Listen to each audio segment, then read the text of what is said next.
Ice, ice, baby.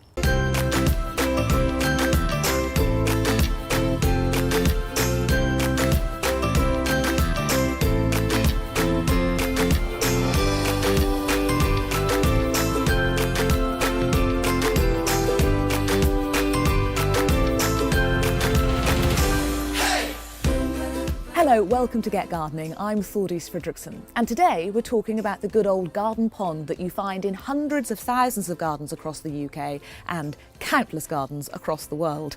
Mine is just over my shoulder, about as neglected as many a garden pond is, with way too much duckweed, a massively overgrown water lily as well, and almost certainly quite a lot of silt at the bottom. But I don't have any fish in my pond, it's purely a wildlife pond. If you don't have a pond in your garden, it doesn't have to be an expensive affair.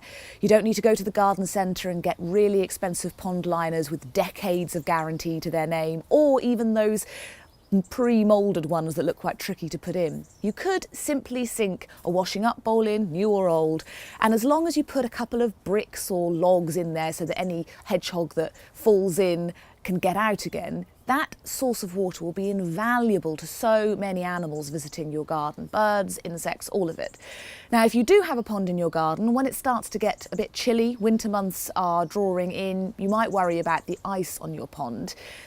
The average garden pond is going to be big enough that it will be only the top layer that freezes. And contrary to popular belief, that doesn't really stop oxygen getting into the water.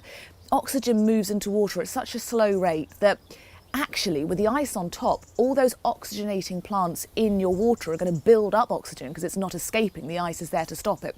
So unless you've got a lot of silt and decomposing matter in your pond to throw the balance off, or a lot of fish, then you can probably get away with leaving the ice on there.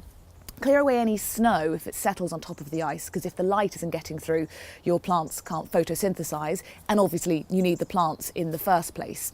If you are worried about a pond freezing over, if, for instance, you've gone for the washing up bowl method, you can get some heaters. They start at about 50 watts, or really one of the simplest methods to stop your pond freezing over is to pop a ball on top, say a football if your pond isn't too small, and that should agitate the water and keep it moving enough so the ice doesn't form.